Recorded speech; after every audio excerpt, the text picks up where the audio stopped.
Hello and welcome to this webinar. I'm Simon Benbow, Springboard's Learning Manager, and I'm going to give you a brief overview of results from the Springboard Retail Consumer Survey.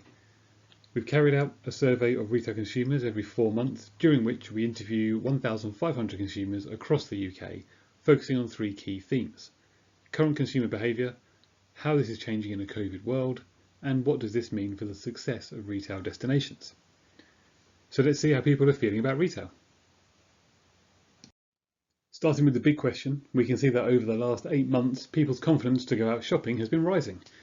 Clearly, there was a minority of people uncomfortable with going out in public again, and while this has reduced, there are still around 6% of responders who still do not feel things have improved enough to feel safe going out.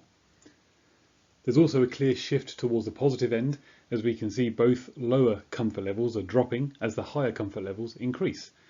People are clearly starting to put COVID behind them, but do remember that just over a third of responders are still feeling only fairly comfortable or not comfortable at all.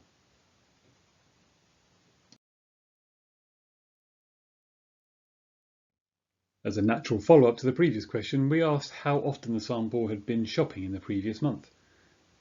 Similar to the last chart, we can see that the number for the bottommost level, I haven't shopped in person, has dropped from around 10% in August to around 7% in April. At the other extreme, we can see that the percentage of those visiting more than once a week has increased from 15 to 16%. Visits once a week has remained top of the pile throughout, perhaps representing those who head out shopping at weekends as a leisure activity.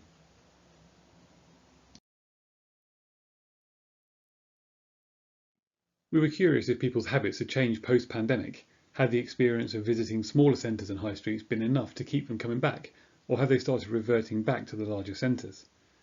From the results, we can see that things appear to be moving back towards pre-COVID activity, though this may be being driven by some people having to return to the office as hybrid working becomes more normal.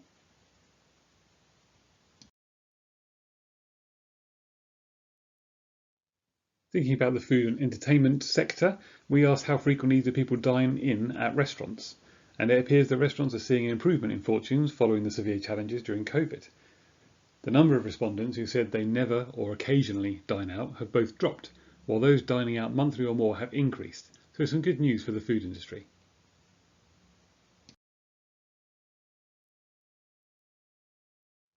We asked about people's working arrangements and how many days a week do they work from home. There's a couple of interesting results here.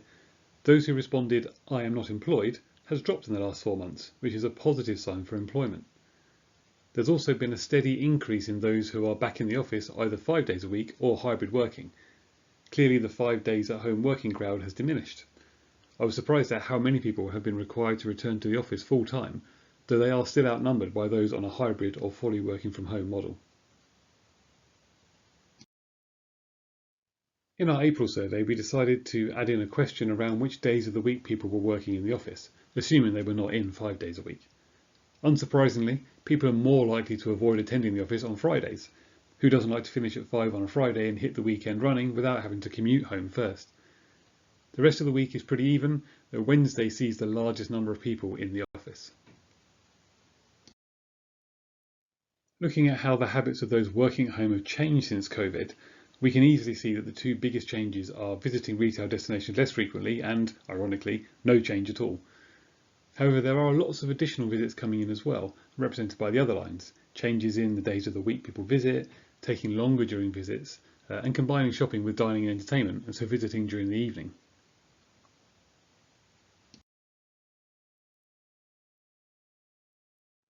Lastly, we asked about the use of online shopping as a replacement for bricks and mortar.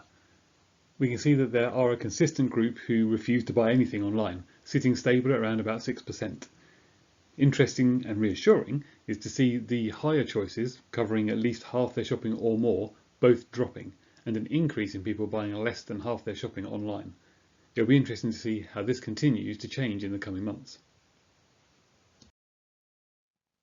Thank you for your time today. I hope you found some useful information in this webinar. Until next time.